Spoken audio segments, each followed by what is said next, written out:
రోజు జరిగే అనంతపురం జిల్లాలో పెద్ద కాకానీలో మహాసంకల్పంకి రాష్ట్ర నలుమూల నుంచి తెలుగుదేశం నాయకులు, కార్యకర్తలు, పార్టీ శ్రేయోభిలాషులు, అలాగే గవర్నమెంట్ మీద ఉండే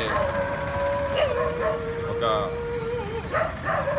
అపారమైన నమ్మకంతో ఎవరైతే ఓటు వేశారో వాళ్ళందరూ కూడా స్వచ్ఛందంగా ఈరోజు అందరూ కూడా బయలుదేరుతున్నారు ఈ కార్యక్రమానికి. దాంట్లో భాగంగా విశాఖపట్నం దక్షిణ నియోజకవర్గం నుంచి ఆర్టీసీ బస్సెస్, అదే మాదిరిగా ఒక 20 సుమోస్ని కూడా ఏర్పాటు చేయడం జరిగింది. అనేక మంది కార్యకర్తలు కూడా బయలుదేరారు. ఇదే మాదిరిగా అన్ని నియోజకవర్గాల నుంచి కూడా ఈరోజు బస్సుల్ని, సుమోల్ని ఏర్పాటు చేయడం జరిగింది.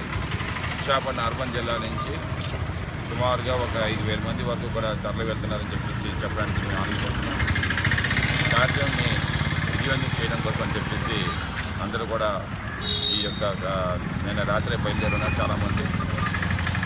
ఎన్ని ఆటంకాలు పరిచినా కానీ అటు తెలంగాణలో కేసీఆర్ కానీ, అటు మరి వైసీపీ నుంచి జగన్ కానీ ఈ యొక్క కార్యక్రమాన్ని ఆటంకం పడుతుందని చెప్పి చాలా కుట్ర ప్రయత్నాలు చేస్తున్నారు.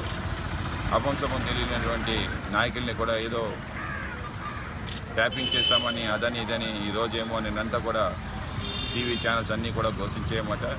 ఇవన్నీ కూడా ఏమీ చేయలేవు.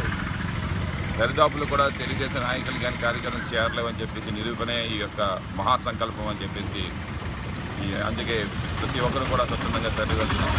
జై తెలుగుదేశం, జై శ్రీ నారా చంద్రబాబు.